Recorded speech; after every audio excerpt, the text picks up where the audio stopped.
Okay, we have enough people, so I think we should begin. So before we begin watching the documentary, uh, I just wanted to tell you why I choose this one to begin. The thing is, uh, I think it's important if you guys are going to uh, dedicate a lot of time to animation, whether it's professional or just as a hobby. I think it's important for you to see where the peak of the craft is, because this is what it is about. Like, these people were and still are some of the best animators around. And being that we are used to watch anime in this group, uh, anime is generally very simple in terms of animation, like very bare bones, except for a very few cases when there's like fights and stuff and things a bit more impressive. But I just wanted you guys to see uh, where animation can reach, uh, and I think this documentary is very good for that. Also, this documentary is not that easy to get. I got this from the original DVDs, which someone lent me. So it I think it's a good opportunity, and I hope we can save the VOD somehow. Maybe I'll be able to get you the documentary some other way if it doesn't work. Okay, but yeah. So I'll be talking through the documentary. I don't think I'll pause it unless someone has like a question or something. But you guys let me know if you can hear my voice and the documentary. I'll be reading the screen share chat constantly. Okay. Okay. I think we're good to begin.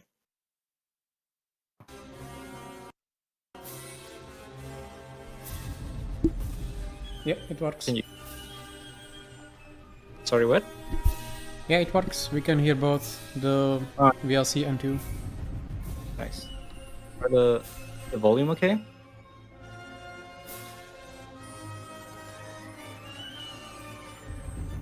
Nice. Okay, let's do it like that.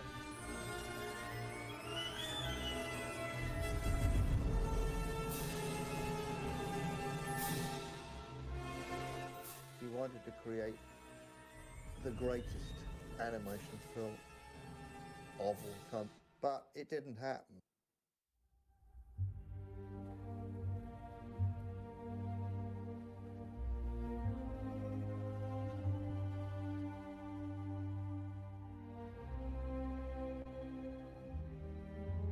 What's driving you to produce this masterpiece? Quest for excellence.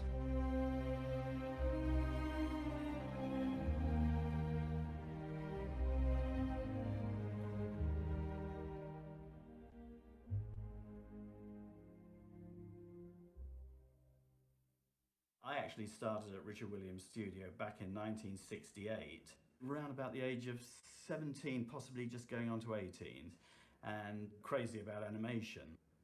I went to see the feature film, the Tony Richardson production I of sometimes Chance of the forget Light how Brigade. old like all of this is. It's from the 60s.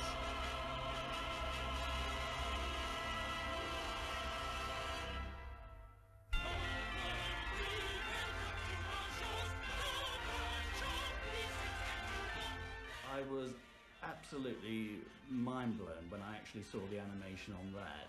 Just that fantastic artwork based on the What drawings of the cursor? Illustrated Okay. London News and the punch drawings of that period of the Is Crimean that one War. okay?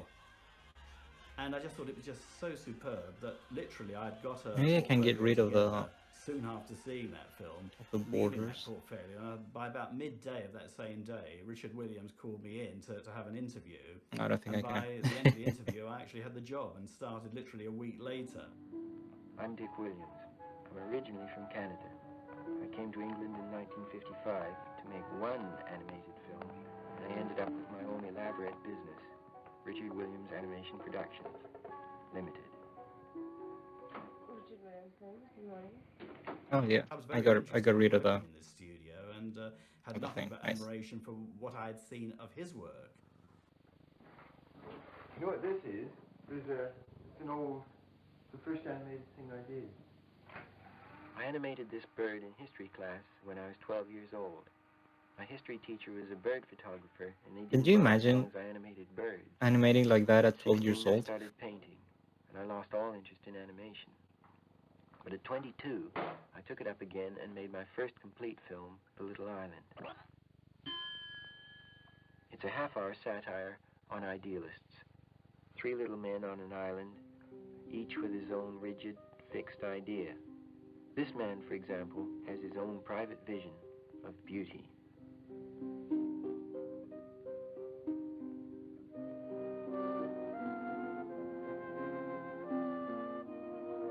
It's funny to see this because Richard Williams always had like these ideas about what an artist was, and his stuff was weird sometimes, like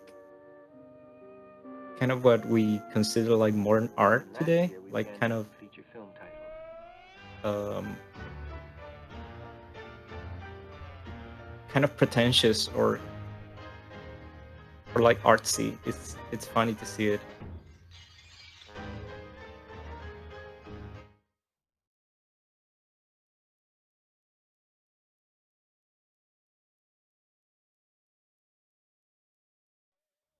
He had been a painter, so he was very interested in the fine arts. He was actually an artist in himself. Just suddenly had the idea that animated films could be quite different than anything I'd ever seen, and that it's capable of dealing with serious subjects, however crazy the artist or author might be. But I mean, it's capable of doing anything.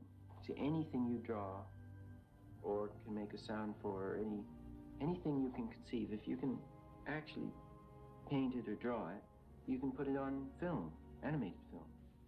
So it's far more appealing to me than live action film, where it's all stuck with reality, because you can do anything. So if you had Rembrandt or Leonardo da Vinci or anybody any good, if they knew enough about how to make an animated film, their stuff wouldn't look anything like any of our work. But I mean, they could produce marvelous things. Richard Williams illustrated a series of books of the Nasruddin stories.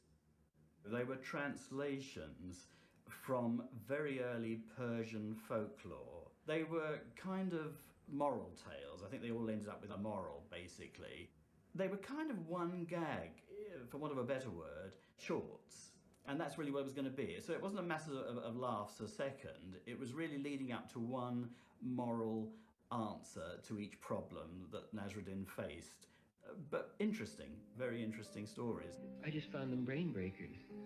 Gradually, you like it more and more. Yes. Whereas first Yes. when you hear it, Mullah Nasruddin, what the hell Ever is is that? Yes, quite true. And then it just, and then it is. It may be You don't get rid of it. You don't wear it out. I'm possibly the first person to have heard that he wanted to turn this into a feature. He did, I would say probably after about the first 3 or 4 months that I was there, he did come rushing into the studio one morning and said, "Ramon, I've got a terrific idea. We're going to make this into a feature film." Well, I was absolutely knocked out. The prospect of doing a feature, and a quality feature at that, was just great news.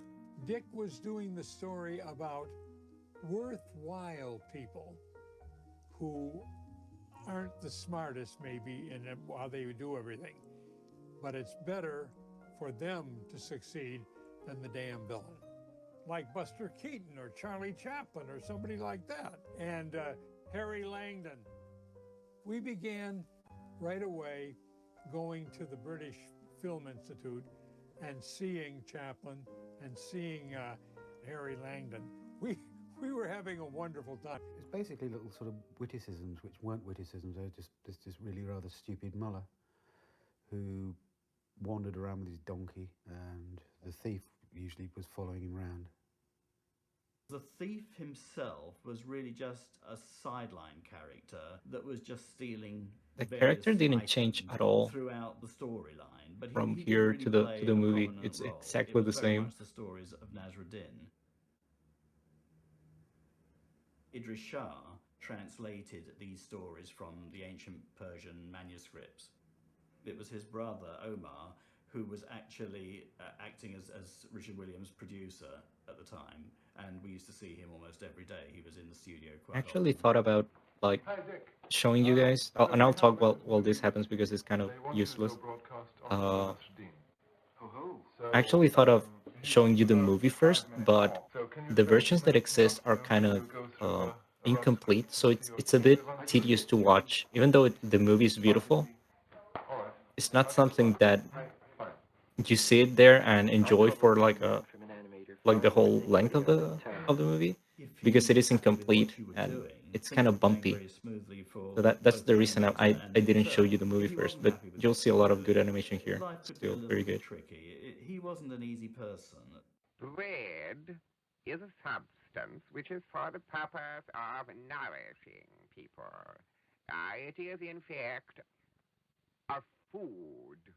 Too vulgar, too conventional, and some of the lip movements are way off. Roy is now reanimating the whole thing from scratch, refining it. A retake. Yes, bring him out.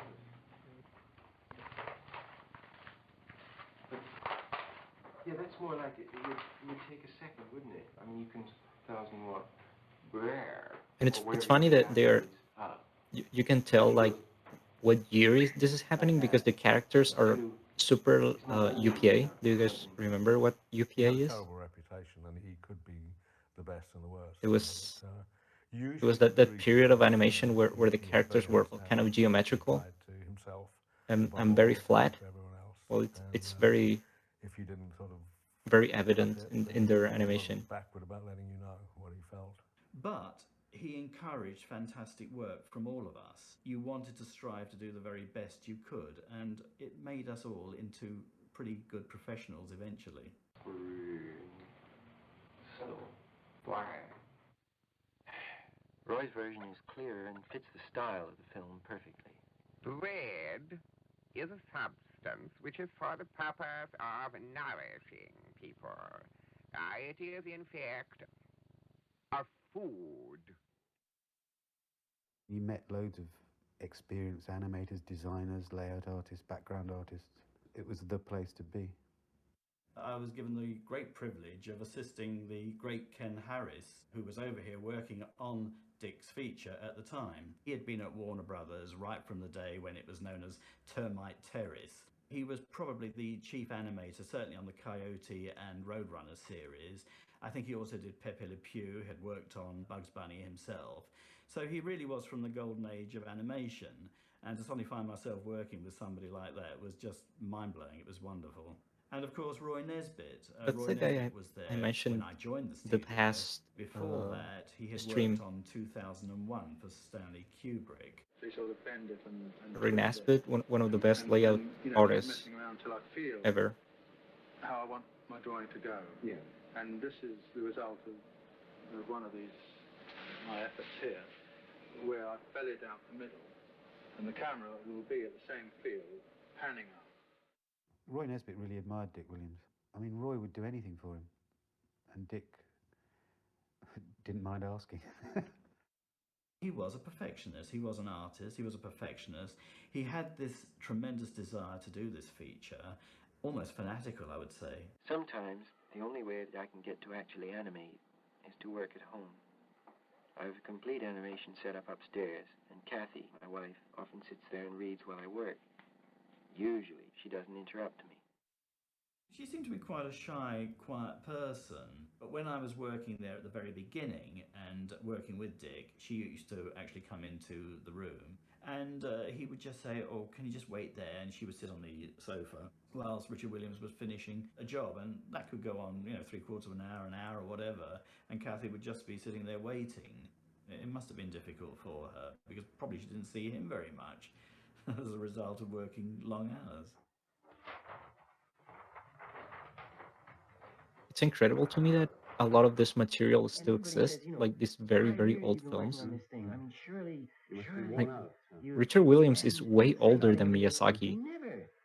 When he passed away, he was like 94 years old. Like people just forgot how old he was.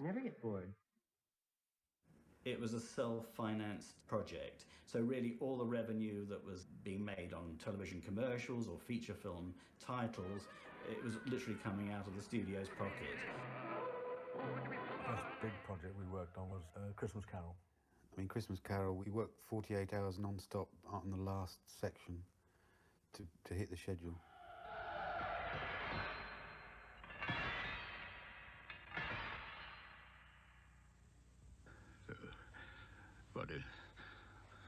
What do you want with me?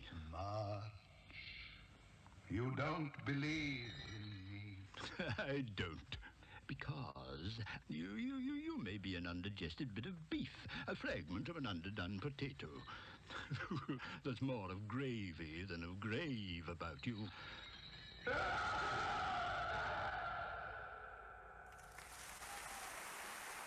Have you guys seen the Christmas Carol? That movie is amazing. Now that's nice to have. I mean, marvelous. But that film was important in other ways for you, I think, wasn't it? Yes, it was a really That to do it. that kind of Except as a trial sketchy run look for our feature is national very film. And the carol being very pieced at a half-minute characteristic of that song movie. was literally a third. They tried to do something similar of on a half-minute this feature. anime So from we were Wit able to try out all our systems. some time ago, like The Girl from the Other Side, I think it's called, which was also like kind of a commercial success, which we did, and that's what we shot for. they wanted to have like a similar look, but they did it digitally, and I think they kind of achieved that. It was like training for a long distance run, and by doing a third of the run, and we didn't expect anything like this from it. Well, I'm convinced you're going to win the race that you've trained for. Thank you very much indeed. We just wouldn't get in the race. I used to say to Dick, so why aren't you doing a feature? And he said to me, I am doing a feature. So I said, well, what is it? Well, he said, it's called Nazaruddin. And I said, yeah, that's a catchy title, Dick. One evening, he said, we're going to create a beer and we'll keep the projectionist back for the evening and we'll run the whole lot. So I said, well, how long will it take? He said, well, it's at least 3 hours. I said, it's 3 hours of, he said, 3 hours of stuff. So he had a little viewing room. We went down to the viewing room and we ran this stuff, and it was brilliant. It was brilliant stuff. He gave me the book of it, and then we started talking about it, and I said, well, the problem is, I mean, what you've actually got is a whole set of small stories. If you're talking about making a huge, like, 90-minute or 2-hour feature, I mean, I can't see that it would sustain. You need a major plot. You need characters that develop and go somewhere. So he said, well, I don't think Omar will agree to that. I said, well, is he actually active on it? Is he actually moving it on? And he said, well, not really. So I said, well, why the hell don't you do something about it? So I didn't know the full. It's incredible that those small pieces of animation that they're showing now, like that they still exist. 50% actually. Like, and they exist because they're in like that old documentary, but they're probably like in the trash right now. They most likely don't exist anymore. Expensive movie. They should be in a museum. Say, well, this isn't really an option. There's a French commercial that sort of found him out, because Dick phoned up this guy in Paris and said, look, it's about time you paid for this job. And he said, excuse me, I paid you 6 months ago. And they had a bookkeeper who was totally useless, who didn't pick up on stuff, didn't check bank accounts and whatever. So Omar was just taking what he wanted. Omar was sacked because he was apparently embezzling money. So Omar left and took the rights of the illustrations in the book with him, apart from the thief Dick was allowed to keep. The drawing is I was great. in Ken Harris's room one day when Roy Nesbitt came in and removed all of the folders from Ken Harris's closet, which were all of the scenes he'd done, or a lot of the scenes he'd done since he'd got there in the 60s. Ken Harris says to Roy, oh, what you doing with them? And Roy said, oh, well, we'll just be putting them away. And he says, we're not doing Nazaruddin anymore. He starts putting them away, and Ken says, well, back to the drawing board. Dick said, okay, we're going to write a new script. We're going to get this whole feature going, and everybody's in favour. And there was a whole new feeling about the studio. I started sort of thinking, well, I'd rather see this like the perfect fool. Like a perfect fool is a character who walks off the edge of a cliff with a big smile on his face, but somehow or other there's like a branch sticking out of the cliff, and he somehow always comes out all right. I thought there could be a character like that in it. He's a sort of little guy who does everything wrong, and he's like a cobbler. He goes in and he's mending the Sultan's shoes, and he hits him on the toe. And then the thief, we've already got the thief who's a major character, but this cobbler is like a sort of perfect fool character, and he has tin tacks. I did actually finish the script, and Dick loved it, and he said, this is what we're going to make. Take a look at the concepts, the early concepts of the movie. They're incredible. They have a lot of stuff that never appeared in the movie.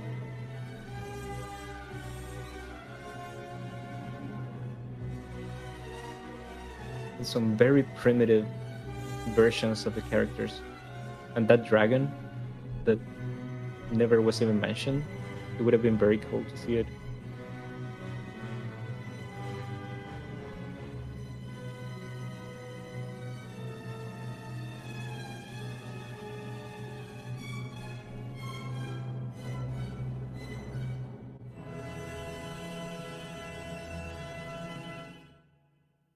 I was walking down the stairs of this Georgian mansion that Dick occupied in Soho Square, and I encountered Dick, like running up the stairs. He was extremely excited.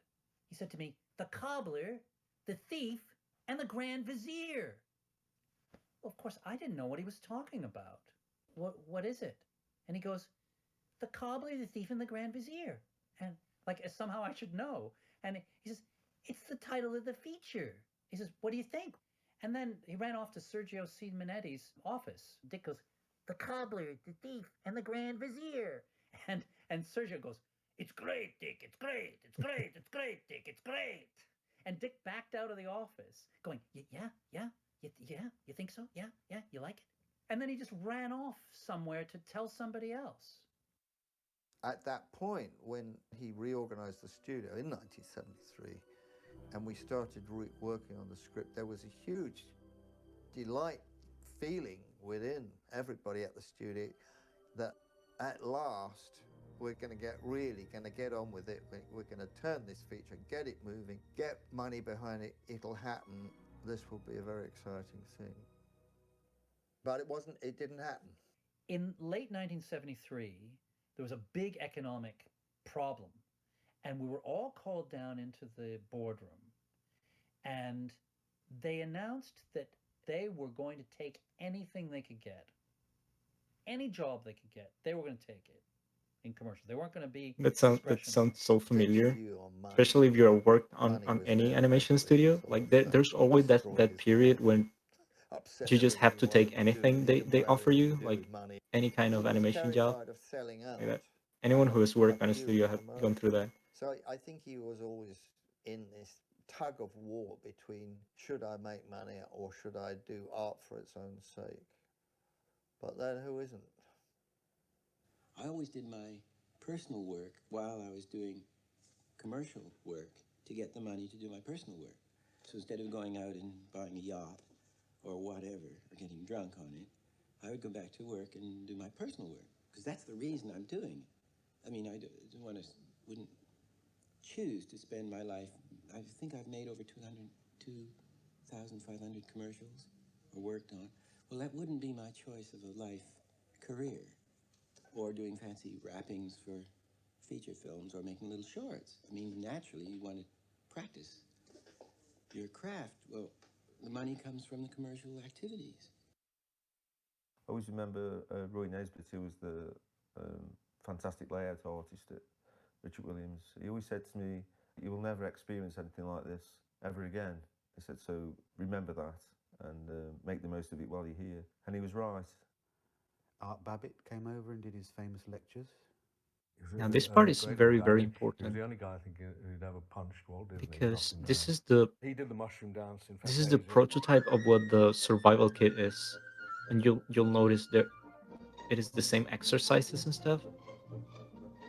He did Wicked Queen in Snow White. But to make doubly sure you do not fail, bring back her heart in this. He got Art Babbitt over to run a course of animation, teaching us how to animate, and it was fantastic. I mean, we were so lucky. And it was grueling because, I mean, imagine he's compressed an entire year's worth of exercises Look at into a it's month. And you exactly gotta the go same home and do exercise a from the whole book. exercise that an animator out in California would have had a week to do. You're doing it overnight. Again, I feel a rigidity in the body and too much flexibility in the wrists. It happens too rapidly. I think for most purposes, you would find that his walk is too labored. Well, if he were walking through a snowdrift, this would be appropriate. We were allocated the mornings to sit with Art Babbitt and have lectures about, obviously, his skills, him passing on information to us. In the afternoon, get back to commercials, doing commercial breaks, and then go home and do some homework. And Art had set us up this little test to do, which, animation being animation, you know, used to take quite a lot of time. So very often you're up till 4 or 5 o'clock every morning doing all these tests, and then go back in the next day, show Art Babbitt, more lectures for the morning, and then back to commercials, and then back home to do more homework. But it was a fantastic experience. Valuable learning curve, I think, at Richard Williams. I always remember Art explaining how different people walked. And he got up and he did this walk, and this is how, you know, people walk, and this is, you know, this is how the cool people walk, he was saying, and this is a double bounce. But because Art was so old, all the walks looked the same to us. They all looked, and they were slightly sort of staggering. But bless him, we knew what he meant anyway. Tick, tick, tick, tick, tick, tick, tick, tick. That's it. Jordan 24. Jordan 24.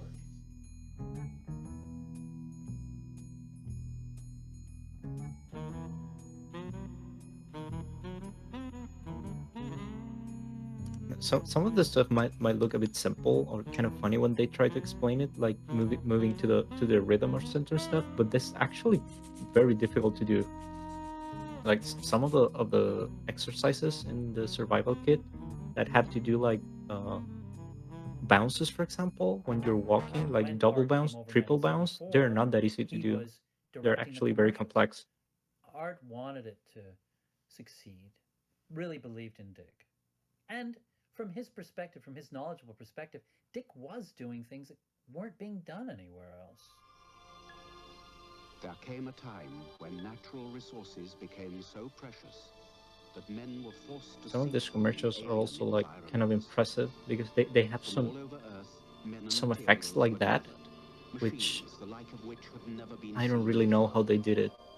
This mighty endeavor required a vast investment and a leap of technology as great as that which placed the first men on the moon. You know 2 reasons I left the North Pole? First, the frothy crust with all the fruity flavors.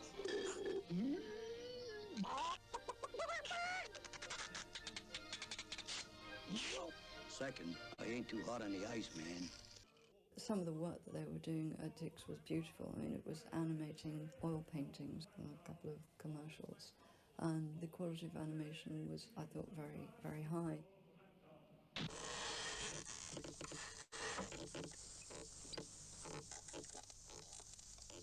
Fixe Füchse wissen, dass man mit dem Bauspargeld von Schwäbisch Hall nicht nur ein Haus bauen, sondern auch renovieren und modernisieren kann. When I first started animating there, the stuff had to be sent off to be developed, and it would come back. I always look at we'd the all be sitting down in rushes paper sheets they have in this section, because they have like whole paintings on the paper, which is amazing. Pressed up against the screen. How he saw anything, I don't know, but that man saw everything and would say, "Who did that?" You know, And it was terrifying because it would have been good to have seen your own work before he saw it, but you didn't. You were terrified. Commercials are an impact business. You're out to make an impact, and they're going to get. So there she was talking about how they would have these revision sessions, and before you had like digital animation, you could not pre-visualize your animation before you're like showing it to your boss. So that's what you're talking about. Now that you have acquired the power, my son, you must swear to me by the sacred sword of Jovan that you will use the power only for good, never for evil. I'm very proud to say we must have 175 awards, mostly for advertising things, but there's some good film ones in there. When we had a gauntlet of gold prizes, and they open the door and they have to go down the gauntlet of prizes to get to the boardroom, it has an effect on them. And I say, oh, it's a pile of old rubbish, which in a way it is a pile of old rubbish. But what have I got if I haven't got those awards? I've got nothing. I mean, I've got the building and the staff that's in it. And an unmade picture. And everybody in the studio used to have a particular scene on the shelves by their desk. They'd have a particular scene that they were working on. And during, breaks on commercial work, if you had a little, a week or two between commercials. Look at how they simplify the characters at the very beginning of animation. ambitions Like for the they're film almost just were stick figures. big. He They thought they of this built as an upon epic that. in one form or another.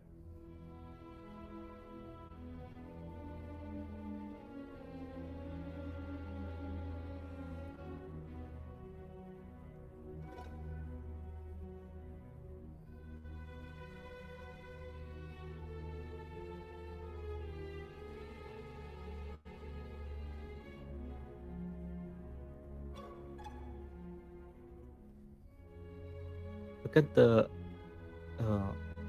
in that scene of the horses. Maybe I'll replay it later, but the gesture that what we talked about last time, it was amazing.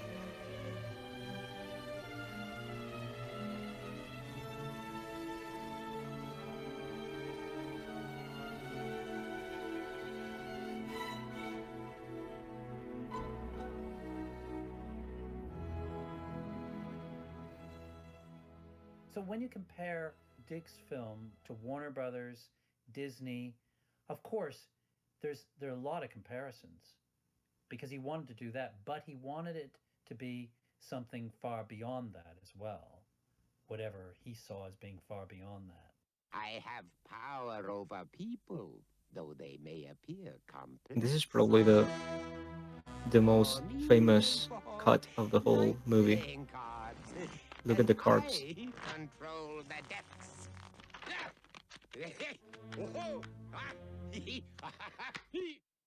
And it's really a vulture, you see. It's a bird. So we whip these big shoulders on him. And he's got several joints. He's got extra fingers. And you'll see on the animation, it's 25 rings on each hand. And he moves like a puppet. Yeah, it's not necessarily the amount of frames. The frames are the same. They're 24. It's just the level of detail in the whole thing. He's a manipulator, a master manipulator, so he himself is like a Those are all like individual cards There's one scene of the deck. Like they don't throwing cards repeat. in the air, and each card was individually Look. painted with all the hearts and diamonds and spades. And it took one of the painters about 3 months to paint one scene, and then Dick didn't like it and changed the colours. It was all done again. He must have spent thousands and thousands and thousands on stuff that was never used. Look, it's insane. Like, I think you could not pay me enough to do something like that, ever.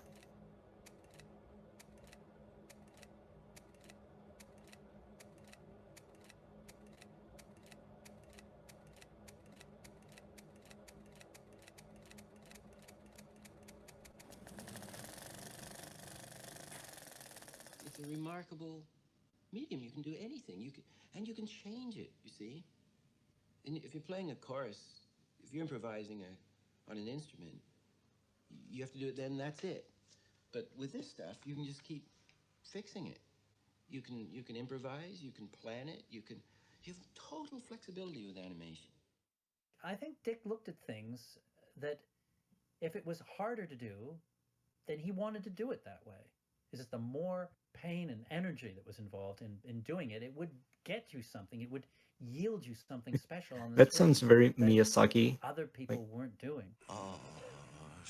Miyazaki also talked something like that you have to do stuff like the hard way when he didn't want to use CGI Any for sequence some of the that Ken movies. Harris animated. I remember being in his office and he brought over all of these It's an drawings interesting in a parallel. huge stack.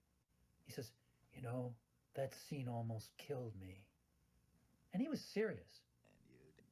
This long, over a minute long sequence. And I think that this was really something that was extremely challenging for Ken. And he was 71 or 72 years old at the time. You know, it may sound easy to sit there 8 hours a day and draw, but or that it would be easy on you, but it's a bit physical. You know, it takes a bit out of you. But I guess Ken respected what Dick was doing, or else he wouldn't have been there. I mean, it's ambition. In this world, when you're an artist and you have a chance to end your life as one of the best artists working on one of the best things, everybody wants to do that. He saw that Dick had it. And if he could work for Dick, I mean, where he got the best stuff, he would be it. So that's what he did. Ken Harris feels this way. Art Babbitt feels this way. That's the reason. I can't wait to finish it. I wish it was finished now. But it's not a... Danga said, that reminds me one of stream by Aaron Blaze when he said that he once had to redo the scene in Beauty and the Beast 16 times before he was satisfied. Yeah, I think that's the thing. When working with him, Not only be very volatile quite often, very emotional. not only it because was people did things incorrectly, he'd want to fire them. it's something that you have to be satisfied about, but also it was very difficult to visualize your stuff before. Like you cannot just press play and see it. He used to sort of So get I imagine there was a lot more retakes. Misspelled thief or something. Instead of THIEF, they would write EIF, and people would say they're doing it on purpose. They're calling it the if, because they know I'll never make it or something like that. But it wasn't true. It's just people couldn't spell thief or something like that. People got it the wrong way around.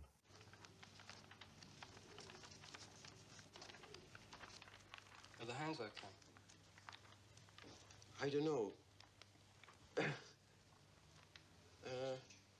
No, damn it. Well, it's the basket in between. You see how far apart? I've got 1, 2, 3. You've got many fewer ribs in the basket.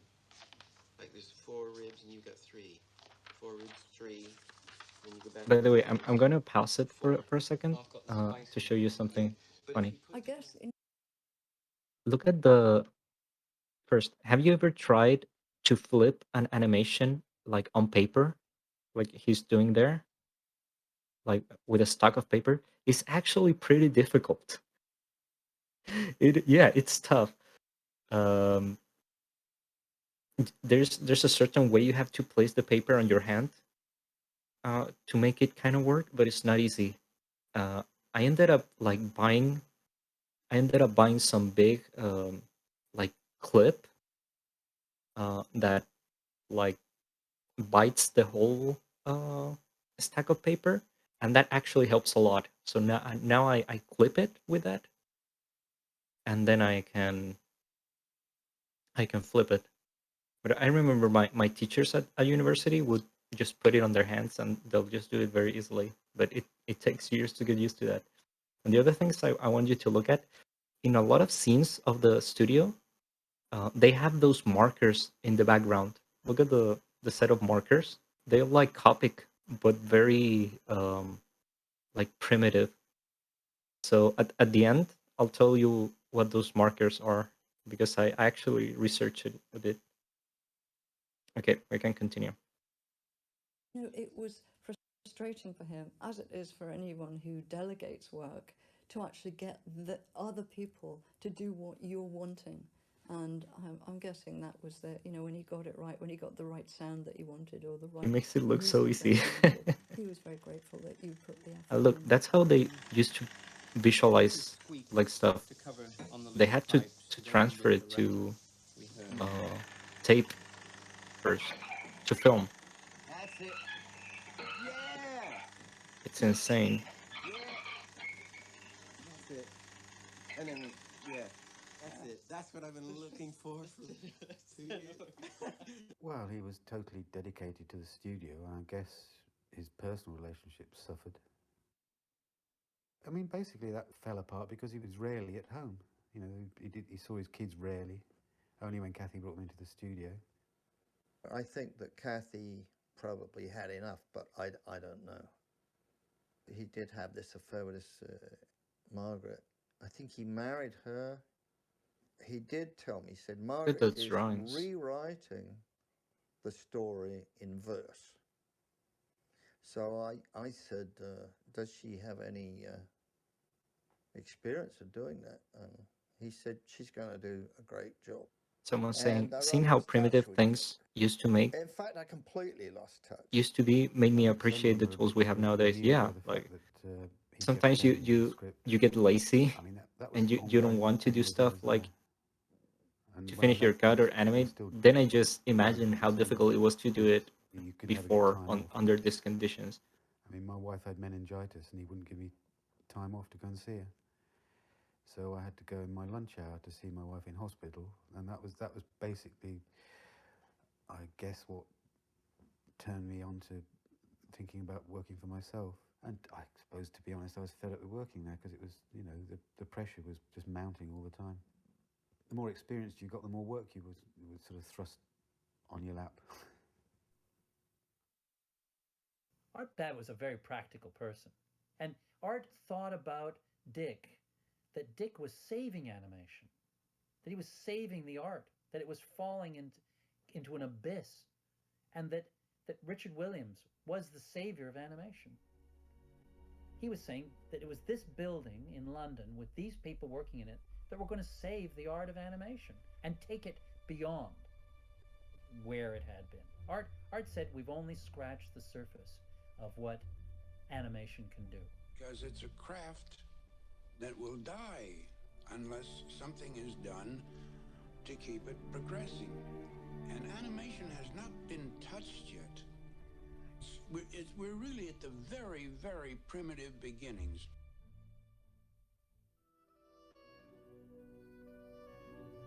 Dick constantly seemed to be seeking someone to fund the feature. I think it was about 1981. He was trying to make a 10-minute finished sequence from the film to raise the capital and the rest of the money to get the film completed. There was some Saudi money, I remember, when we did the test sequence. Because it was seen there that this was just the opening salvo, that they got the money to do that and then they were going to make that movie. Look at that. I've seen these sequences like a lot of times, but they're always impressive.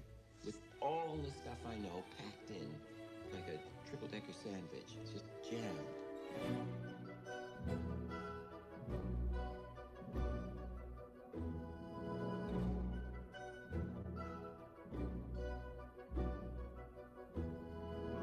So we were all on that, just trying to get this 10-minute sequence finished. And it was day and night, late nights, all-nighters, I think, towards the end. Those are in YouTube, by the way. You can actually search for like Thief and the Cobbler. Got to be done like Star Wars or I don't remember the exact term, but Lawrence of Arabia. That's what it is. And all that, of those is why it's taken pen so tests long, 'cause we got are armies uploaded to do, and we got in YouTube. that machinery and the cast of characters on a big scale. It's the mammoth ego trip of Dick Williams.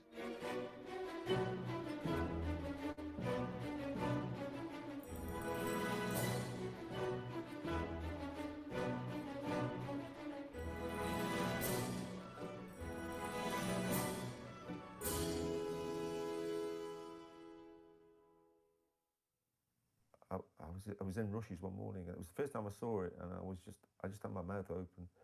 I thought, wow, what is this? This is just the most amazing thing I've ever seen in my life.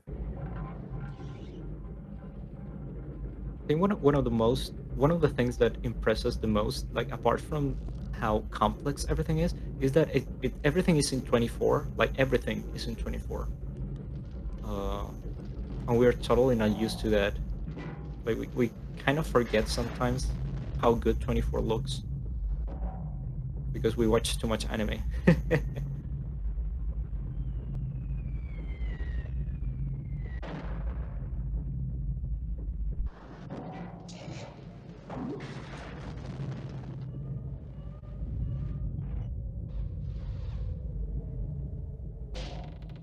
That's what did it for me. The very first time I saw that, my jaw hit the floor and I just thought, oh, I just want to work on this. I want to work on this film. Look at the I mean, it's just the incredible geometric to like look at. It looks like people died. You just animation can't even imagine is amazing. how it was all done. Even people who would know a lot about animation, you'd look at it and go, how did they do that?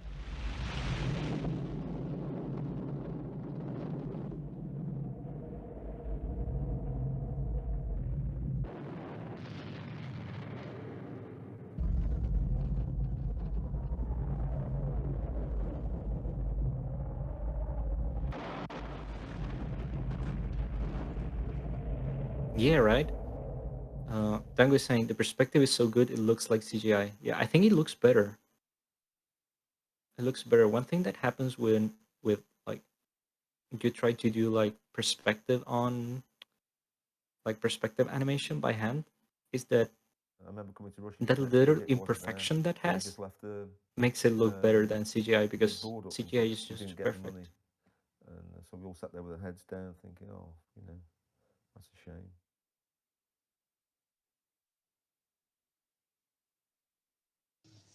Look at that layout. It's the size of a of a room. Individual bits and having their own, not exactly point of perspective, but their parallel point of perspective, which is what the Persians seem to do.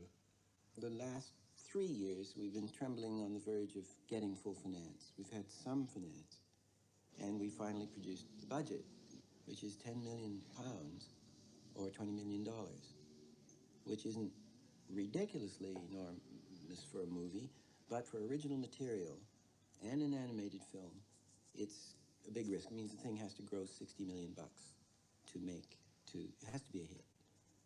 But it would take 2 years. I wonder if it would be suicide to start it before we got the money. Just to start it. I'd often go to lunch with Ken Harris. And interestingly, of course, I was a big fan, and we'd go to the pub, and it'd just be me and Ken Harris. Ken got paid money, a base salary and everything. That was probably, pretty good money. He goes, well, Dick tells me that, when he gets the money for the film, I'll get a big paycheck. And then a couple of beats would go by, and he goes, because I guess I'm never going to get paid.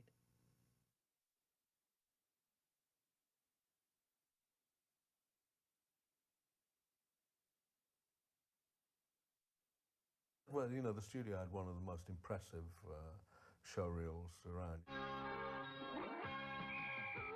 Look at that commercial.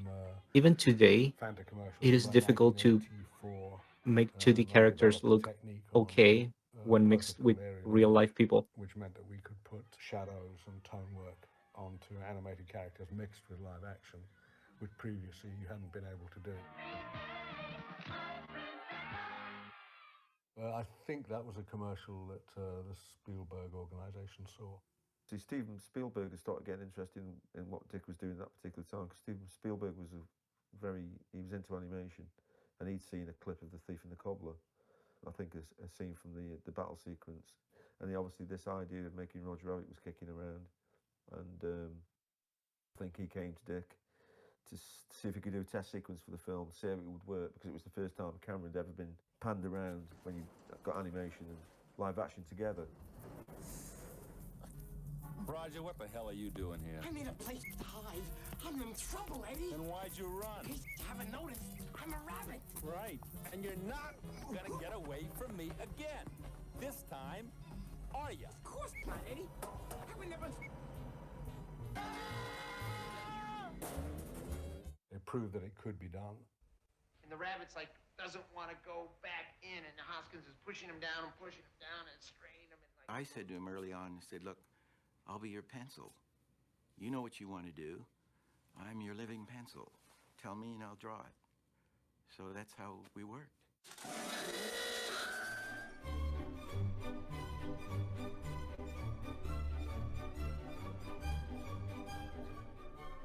I have to watch Roger Rabbit again. Like it's been years, probably since University, since I haven't watched it.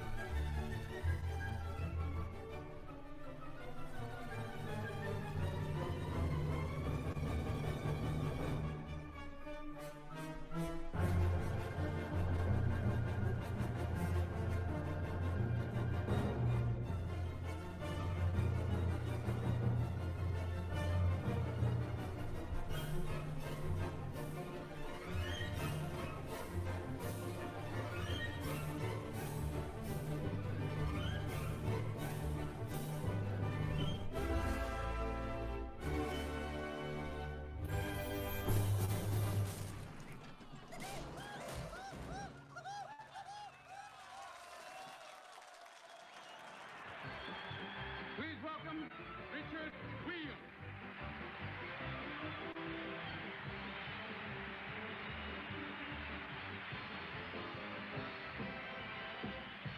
Wow. I mean, he got an Oscar out of it, so that was for 2 Oscars, in fact. Thank you. Thanks. The best is yet to come. Getting the job on Roger Rabbit and getting the 2 Academy Awards basically meant that there was commercial interest in The Thief. Here was a guy who had just proved that he could keep a large amount of footage together, a huge team together, and make it work on budget and on schedule. And I think that because he'd come from the commercial world and had done short films and TV productions, this was just proof to the distributors that this was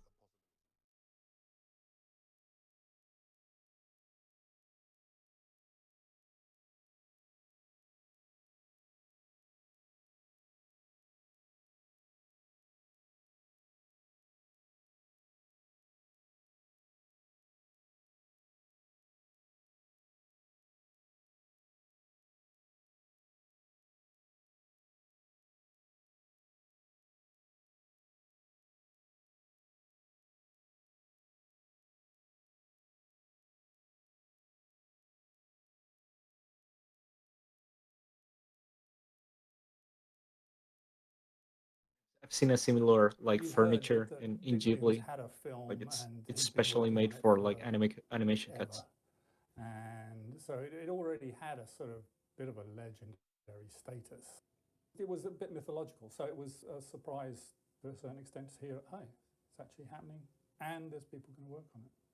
Dick basically didn't want people that were already too influenced on other projects that already had a Disney mark or a TV mark, so he could actually form them basically. And so there were wonderful people from all walks of life, from all countries. We had people from Bulgaria, Spanish, Canadians, Australians, lots of Germans, and they were all thrown into London for the first time. We used to, on a regular basis, go into a room and look at various parts of the film as they were done, you know, and it was really obvious that it was a fantastic film and the quality was amazing. When I finally started seeing artwork from the film, I was surprised at how different it was from anything else I'd seen. And I was also surprised at how precise everything was. This was stuff where people like slaved over the same drawing until it was absolutely perfect. And Dick would spot any mistake within seconds.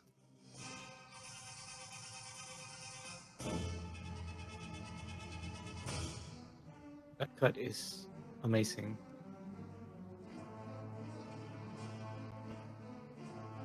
Where he goes through through that corridor and the tiles like animate themselves. I still don't understand how it works.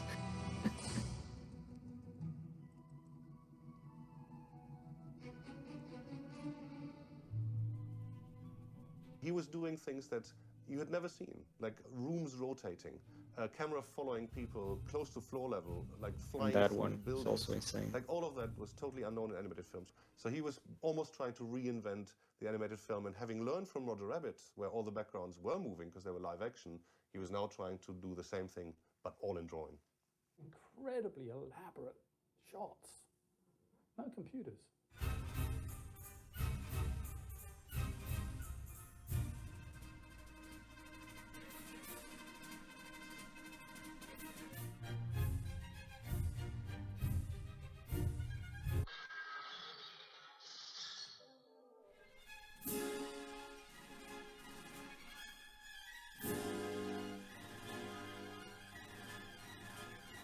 Warner Brothers finally managed to give Dick the required amount of money to finish the film and a promise to put the same amount again into promoting the film. That was one of the most important bits. It's like, I think it was something like 25 million to finish it, 25 million to put it into the cinemas and promote it and pay for posters and campaigns. And which is why Dick was so pleased, because he knew that in order to make this big, it also needed to be advertised properly. Beyond this gateway lies a world of enchantment. A world unlike anything cinema audiences have ever seen before. These promotion movies, I've seen them a lot, like in animation festivals, and they're always so cringe because they're basically just selling a movie to executives and people, and they're very, very cringe. Cobbler has taken over 24 years to complete. The film features scenes which have never before been attempted in an animated feature. Warner Brothers are proud to present The Thief and the Cobbler. Because Warner Brothers put the money in, they need insurance that at some point they will get a film, which is why these completion companies get pulled in. They basically just say that if the director can't finish it, we will. For Dick, that was the ultimate nightmare. They're the because markers it again really in the meant background. The film would be finished, but without him. The completion bond company basically had a contract about the film that as long as the studio would stick to its schedule and budget, they had no right to come in. And it worked because we all wanted Dick to keep working on that film. We didn't want this to go to somebody else to mess with it. So I'm gonna pause it for a second. Did you guys catch what he was talking about? So basically, and I think this thing still exists. When you're doing like a very, very complex film, the studios or the companies that are financing sometimes get these like other companies that will come in case your production fails. This other company will come and will take all the work and try to finish the movie, which is a very, very interesting like concept. Like before watching this documentary, I didn't know that was a thing, but it's actually very logical thing to do. It's kind of it's very smart. I imagine the disasters that had to happen in the past for them to have that idea. Okay, let's continue. Oh, Nine is saying, yeah, it still does exist to some extent. Yeah, I imagine they have changed as productions have changed. Like I imagine taking a production like this in like made by hand was like a something very big. Maybe now that everything is digital, it's simpler. After lunch, there was usually a route sheet meeting where you had to announce how much further you'd gotten, and Dick would slide around on his bum with a crayon in his hand and shading in the appropriate little square on the route sheet. And that was quite scary because often progress was slow. And so you'd arrive there and he'd say, halfway, 3/4? And you'd say, well, not quite halfway, just a little bit more. You know, and Dick would have his kind of rant and rave about it. But he was the biggest culprit in the sense that, you know, he getting stuff done was almost impossible. if a scene would work out nicely, he'd just make it longer. I think The Dying Soldier started off as a 15-second shot or something, then turned into a 20-second shot, then 30 seconds, and ended up a minute long. And it's one of those things where he would see the line test and say, this is just too nice to stop it here, and then extend it. And that happened to many scenes. So the film was constantly getting longer. So there's absolutely no telling where we were at the time, basically. It's not an obsession. I'm just a throwback to an old craftsman who wants to make a pot right or a painting right. I just saw Rembrandt I was up playing in the Edinburgh Festival, and went in the art gallery. There's a Rembrandt there that he did when he was first bankrupt. He was about 48 years old. It's one of the greatest things I've ever seen. He didn't do it for money. He had no reason to paint that amazing painting. He just wanted to do it. And that's, I'm saying, right? I just want to do something good. If we talk about the difference in terms of aesthetic between Warner Brothers and Dick, that was the crux of it. He wasn't really striving to make a blockbuster movie. He was just striving to make this thing that he had in his head, and his medium happened to be animation rather than oil paint. We also knew that Dick's aesthetic was that the two lead characters were mute. This was fantastic. You know, you're working on a major Hollywood picture, and yet it's going against all the standardized formula, because like all animators and people involved in that sort of stuff, we were aware of the formula. That's also something that even I tend to forget, is that the characters were mute, and that It was was great to watch the rushes where you see all this remarkable to make it work and this incredible as much as they made it work. without the cheesy dialogue.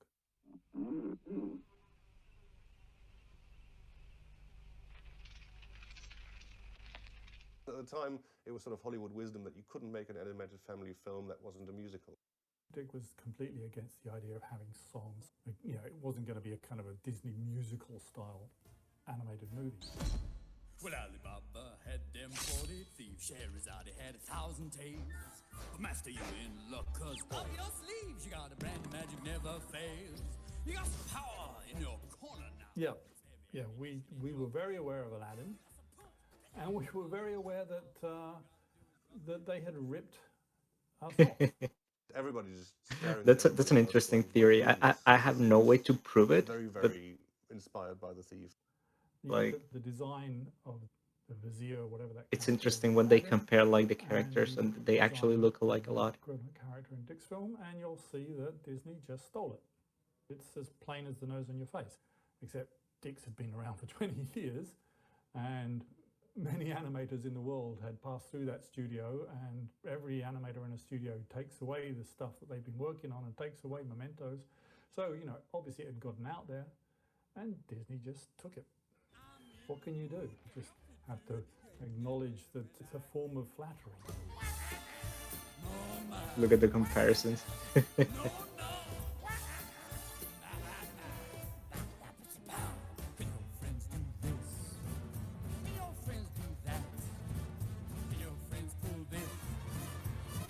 a different approach. But I think that the most like fun thing to look when they compare those things is that the Disney animation looks limited in comparison to the other one, which is Dick like did it too, incredible. and he would sort of shrug and, you know, just say, yeah, you know, that's the way it is. But To scribble on an envelope one day, and then Roy Nesbitt took about a year to design this thing, and then Errol LeCaine, who's this wonderful guy we've worked with for many years, this illustrator, has painted the city. Oh, look at that. That's the old the layout we saw a few minutes ago. It's This is painted. the King's Palace. As we come into the They beginning made of it the movie, smaller, we're though. actually going to, in some way, we're going to find a way to animate this thing. It's like knitting. It's a craft, isn't it? Proper craft. All this stuff. Craft which can be an art. I have the feeling that on Roger Rabbit, because it wasn't his baby, it wasn't his project, it was probably a lot easier with pressure from a producer to say, all right, this will just have to do. And you do that in any film and in any commercial. You have to. And he's done it in commercials before. Because this was his baby, because this ultimately meant letting go of the thing he most cared about in his life, something he'd been working on for 25 years, I think it just wasn't possible. I think somebody basically walking up to him and saying, can't you just do this simpler so we get it finished? That just wasn't a possibility. There was no simpler. It was just that it was either Dick's way or no way. Destruction, zigzag. Thy kingdom will come to destruction and death. Destruction, zigzag. My kingdom will come to destruction and death. Be calm, Serene Highness. You must catch your breath.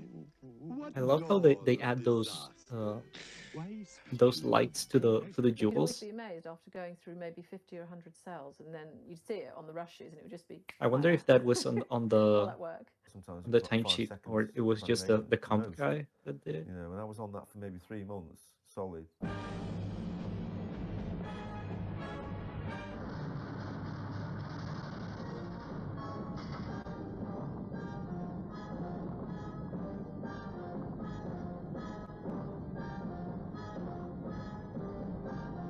Oh my god, I don't know if you know this. Probably you do know, but Tonari is working on something that has scenes kind of like this, and I cannot tell you what it is, but I can only imagine the amount of work it's going to be, because they want it to be like all animated, like on drawing. They don't want to use CGI, so I don't know what we're going to do. Releasing the footage at the pace that they wanted us to. The film's richly decorative style offers all kinds of unique merchandising opportunities. Warner Brothers Licensing are committed to providing large-scale merchandising backup for the You film. see, this is in the the USA and like Canada, those in the promotion United movies Kingdom, from and around the world. festivals. He kept talking about the learning curve. They're very, The very hope that cringe. Everybody would get so much quicker once they got used to everything that we would catch up. Because he talked about the learning curve almost daily. And I really think that it was a genuine hope that would happen. Slightly delusional probably, but a hope it might happen. Extensive worldwide Let me media pause it for a bit. That's something that comes up often when you're in a production, especially in the long production, that the directors and the producers always expect that things will get faster because people learn to do stuff faster. Like they get used to the pace of animating. So they expect that animators to get faster and that it will have like a curve, right? But in my experience, that never happens. It never happens. If anything happens, things just get like slower, or you end up like having to rush everything the week before finishing. But that thing of the learning curve, like it's a myth. It's not real. So that you have it in mind when you have a production like this, it's a myth. Will ensure that the public become quickly acquainted with the wily thief and his friends. We were expected to do about 60 hours, which meant either 4 hours extra every evening or 2 10-hour days on the weekends. 6 months after the film's release comes a nationwide video launch. We were working anything from, say, 8 in the morning up till 11, 12 at night. Warner Brothers Licensing will provide the tools necessary to ensure truly authentic merchandising. From brochures, model sheets, a style guide and movie synopsis, to character descriptions and art on paper, slides and transparencies. There was so much money, and this money was getting used up, and he contractually signed to complete a movie. And he wasn't getting close to completing the movie. And they put like the cheesiest music on those videos. Very funny. It's time for you to enter the Golden City and claim your share of the gold.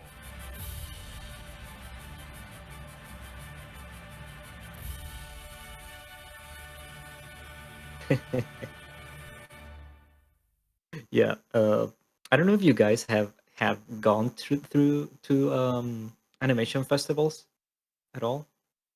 Have any of you gone to animation festivals? I've gone to animation festivals a lot, especially when I was in university, and I hate them. I really hate animation festivals because they're very cringe. Like it's less about the artists, it's more about like the executives and the people. Like animation festivals are about the money. That's the thing. And I don't have anything like against the executives or the money part of all of that, but I it's not my ambient, so I don't like going to animation festivals. Actually, Jared is now in France in the Annecy Festival with Roberto and some other people from the studio. And I was when I heard that, I was like, good luck. Like, hope you have fun. Like, uh, but it's really not my stuff. So yeah, if you ever gone to an animation festival, maybe you can tell me what's your opinion, but it's not my thing. You would see some interactions which were not pleasant to watch sometimes. One animator was expecting his first baby and did do overtime, but refused to do the 60 hours required because he wanted to spend some time with his wife before there were suddenly a threesome with a baby arriving. And he was told that they didn't like his attitude. He had to be out by 4 o'clock that day. He was escorted out, had just about enough time to gather the stuff from his desk. And while he was walking out, the lock was already changed by the janitor. Every other week, somebody would suddenly be shuffled out.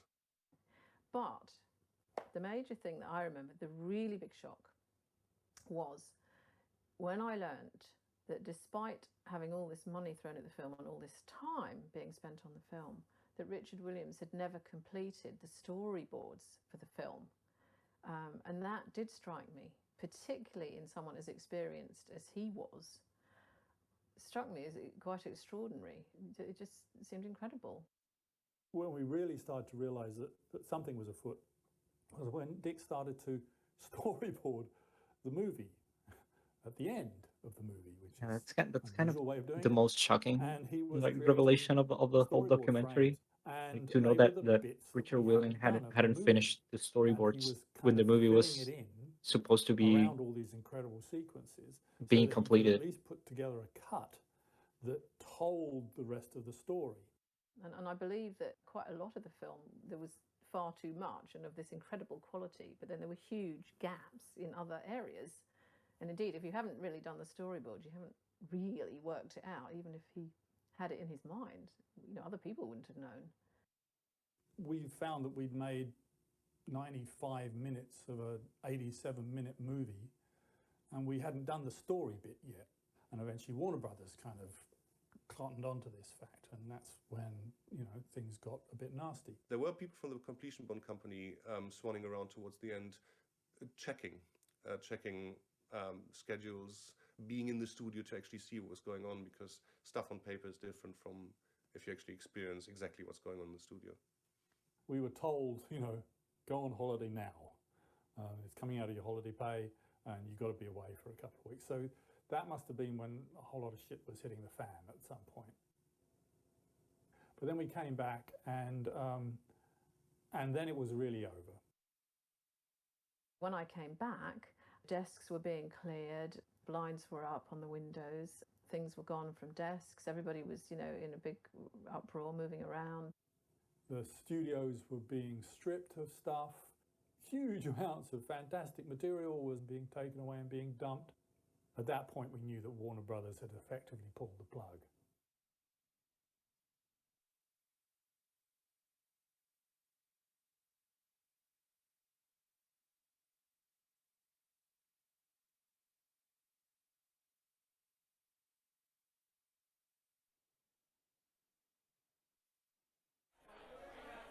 This part is very sad. Like it's like the party they did when the production ended. Like they shouldn't have done anything honestly. Because it wasn't just a commercial. Look, everyone is Something super really special sad that on you the were on the working on, party. and so people were working definitely for less money than you normally They're would. they're like super chalk. You know, there was the feeling that it was really something rather wonderful.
From the Academy Award-winning animator of Who Framed No, Roger Rabbit this is the comes an extraordinary final new version franchise. of the movie. Behold the wonders It's terrible. of Arabian Night.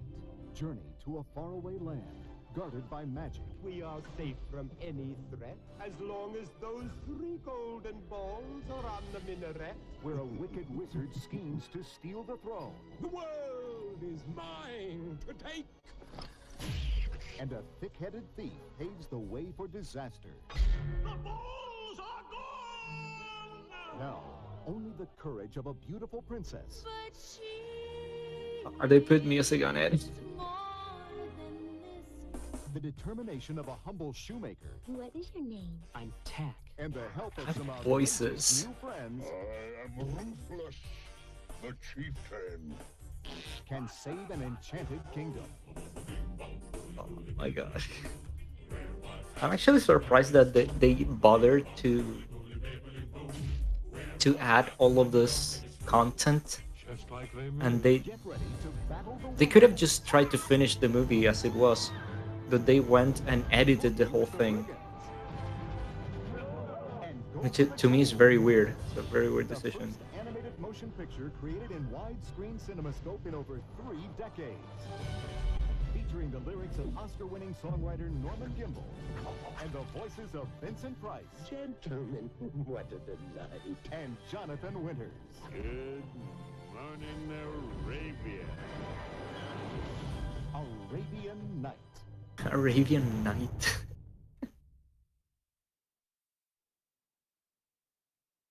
The film was released. It's a tragedy, honestly. September of 1995. So we went to see it to an absolutely empty theater.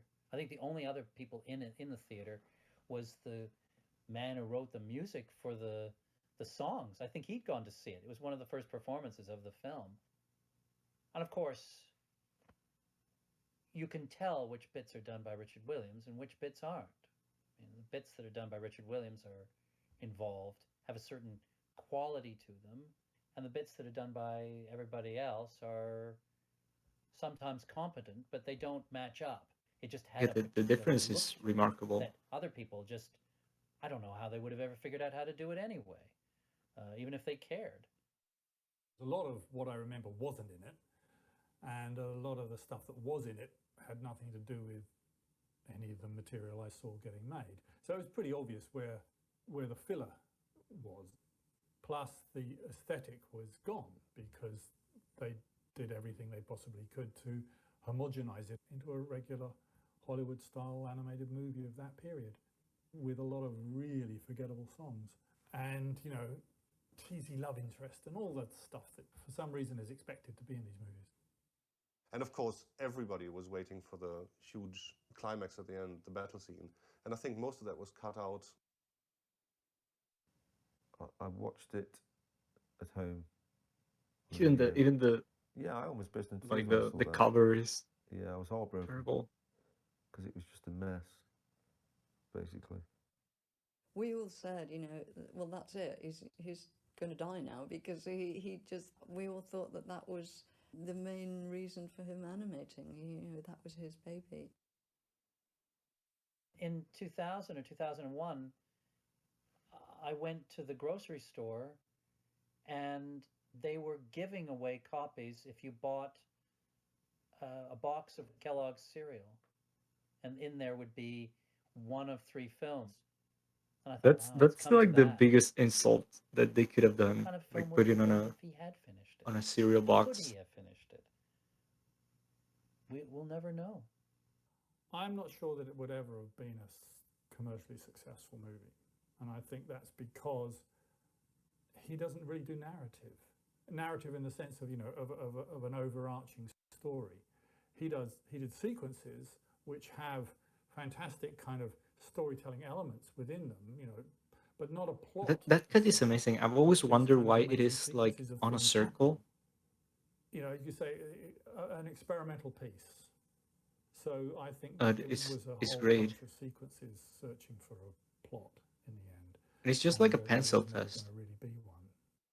You can't deny the fact this guy was really on the leading edge of trying to bring animation back into some level of respectability. He was an artist. You know, he was a guy, an artist who ran a company, ran an animation studio. That's almost unheard of today. You know, he helped so many people, trained so many people, and gave himself and everybody else a really interesting experience in the animation business that'll never be paralleled. There'll be nothing like it ever again. When you look at it, you realize that's the end of an era. You watch bits of that film, especially the bits that they did, you know, that Ken Harris and Richard Williams and Roy Nesbitt and all these people worked on, you realize that we will never see anything like that ever again.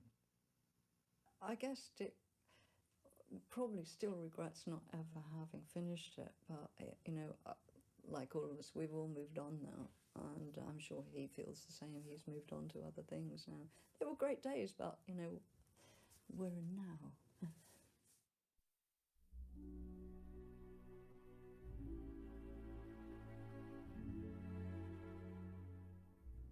It's way up there at its high point, but the body is just an in-between, except the leg is going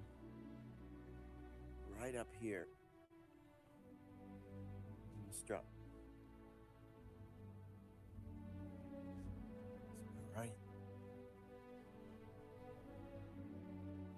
There are those few that have kind of got to that point where they've actually become a master of what they do. I think he had a strong impact on a whole generation of animators, and I think that impact is largely to do with technique. Look, it's the He same was things I was the showing you. person who best codified By the way, if you have the opportunity to get and had evolved the over, DVDs of the 30, 40, 50 years perhaps. of the survival kit, they're I realized, God, these guys. they're so valuable. I want the principles. I don't know if you I don't can wanna still drink their buy them, bathwater but if you can get the dress like videos, them, which and I are don't a wanna lot, be like them. they're I very wanna very know, long. How did he do that? And they would tell you. They're great. He somehow managed to They sort of really help synthesize you those grasp into the things from the book. and into a series of lectures, into a demonstration. I think it's like of all 10 of these ideas 10 that people had DVDs done without really sort of saying for the this whole is what course. I'm doing, and this is how I'm doing it. This is the trick, if you like, behind making something work. And to get flexibility, we're using successive breaking of joints. These sessions are about how you learn and what you need to do in order to learn. The methods will apply to any kind of animation, whether it's CG, 2D, stop motion, or games. Based on Use your charts. ideas, your style, your expression, and your culture. There isn't one way to do this, but what I'm giving you are the tools so that you can make whatever you want. We'll be learning and we'll be relearning the basics and we'll build upon them layer by layer by layer until we master them. That's what I got from the old guys. If you digest all this material, you can do anything.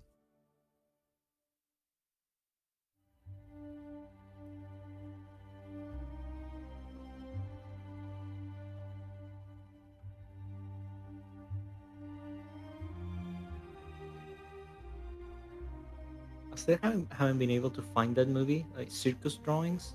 I think there's just like parts of it on the internet, but I don't remember ever seeing it like completed. Look, this film is already very old, and he was 80 at the time.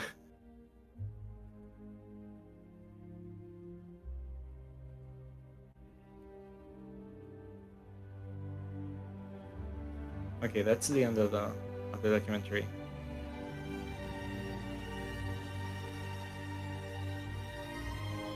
Oh, and it has some like extra animation stuff. I've always wondered if because you see like the thief is always like followed by flies, like a swarm of flies like around him. I've always wondered if they were always like drawn by hand again and again, or if they were like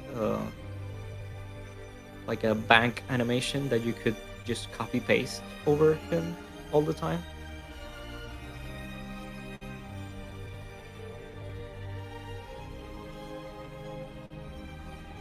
Mayuri saying, it's tough for me to watching this as I'm from the UK and British animation is basically dead now.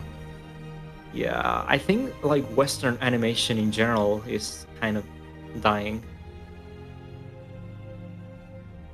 Like I've seen it transition from like an art thing to kind of a digital factory process, which is very, very sad. I'm not saying that animators now in the West are not artists, but it's just like the process of doing it and the digital tools kind of took over from the artistry of animating. Now at school they only teach you like they put emphasis on teaching you the software, which is nonsense, honestly. But it happens a lot.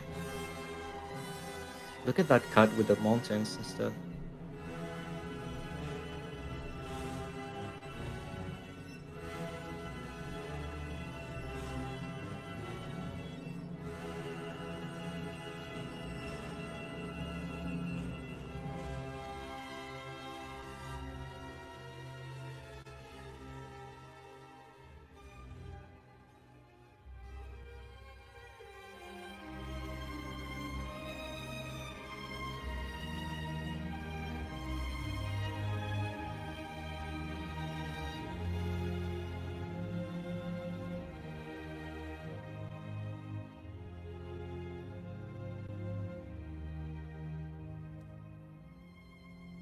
Kay saying, it's a real shame. I wonder what the film would have been if Williams supported it from the start.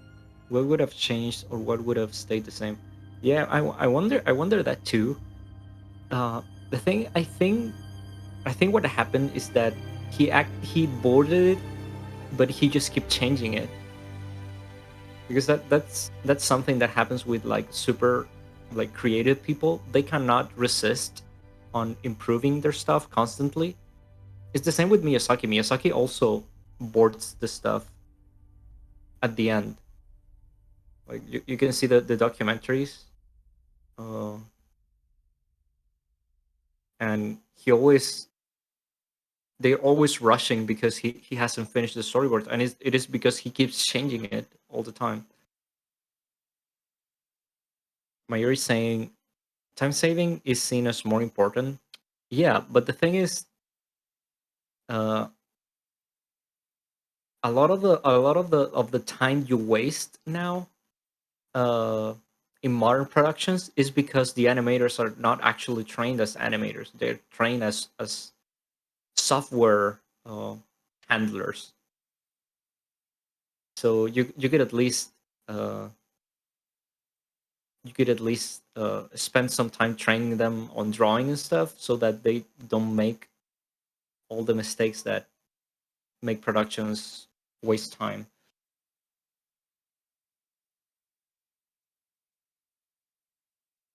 So yeah, did you like the documentary? It's a bit more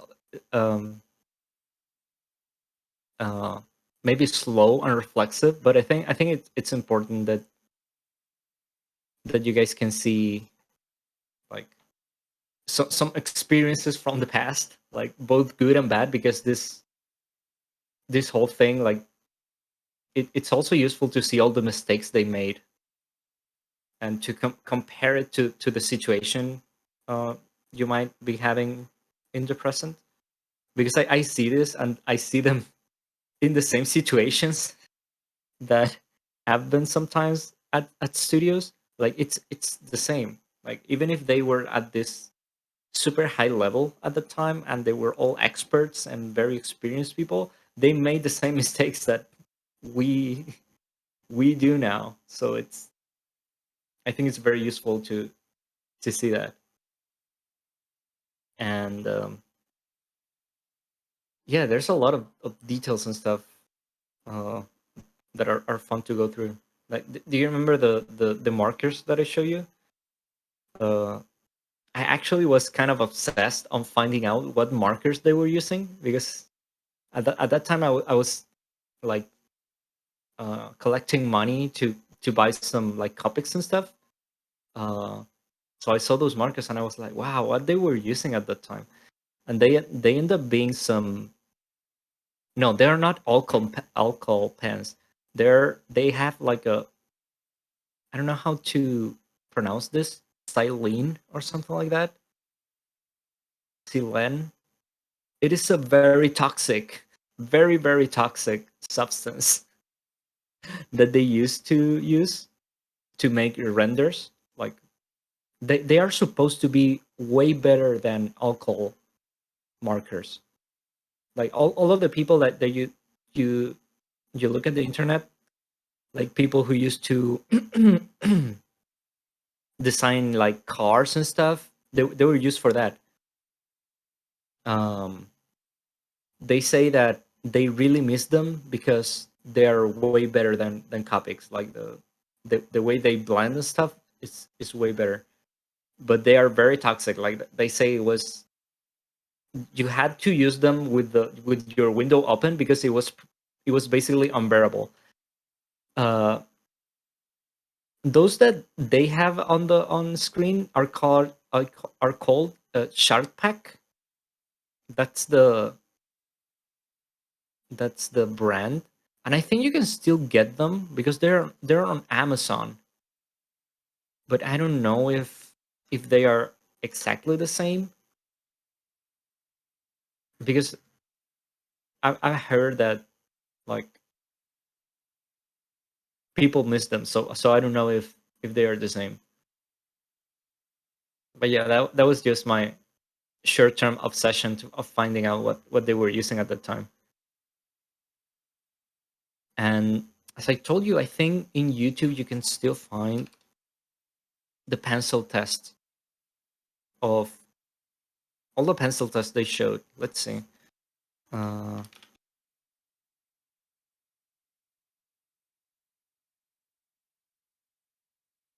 Oh, you can also find the full movie in there. I think the recovered cut is still there.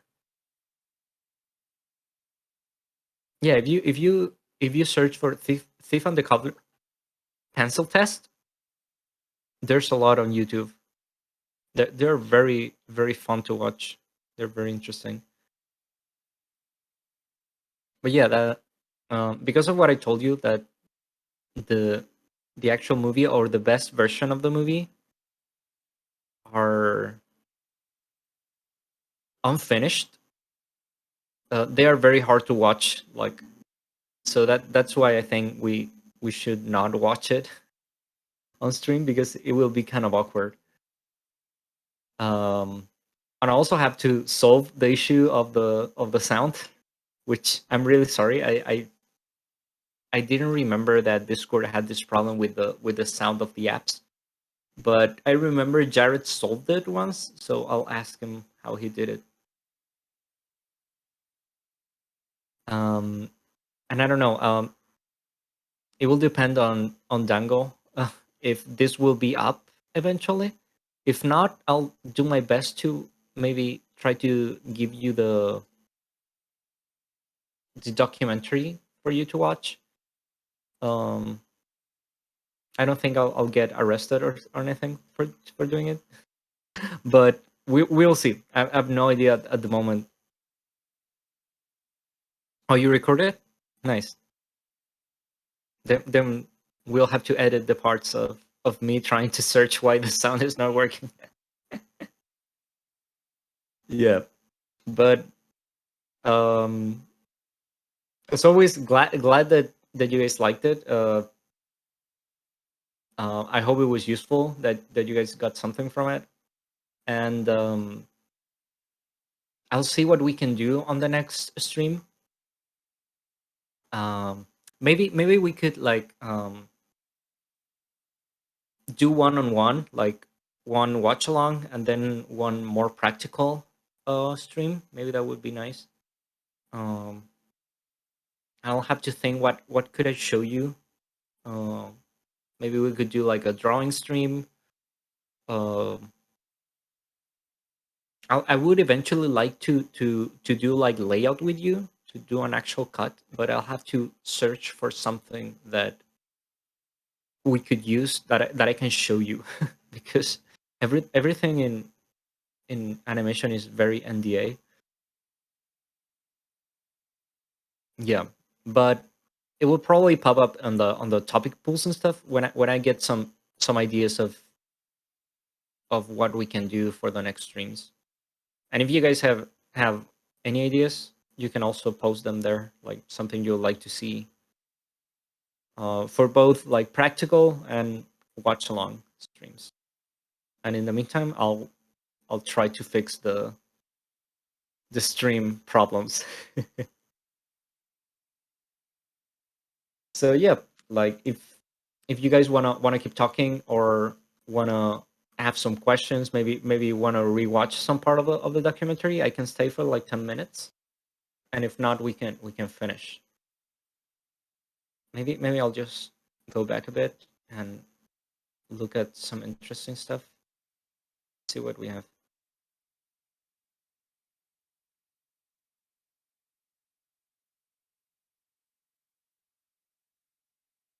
Because you could look at this documentary for hours. That's the thing. Like it has so much cool information on it that there's a lot to watch.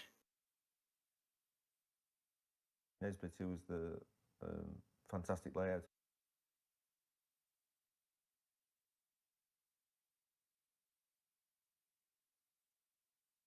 And now it's getting slow for some reason. I think it's a bit too much for VLC. VLC kind of gets laggy. Yeah, I don't think it's going to work. So we should finish now. That's a good signal to finish. Okay, guys. Thank you a lot for coming. Glad you liked the documentary, and I'll work to bring you something interesting the next week. Okay, guys. See you next week. Thank you for coming, and have a nice weekend.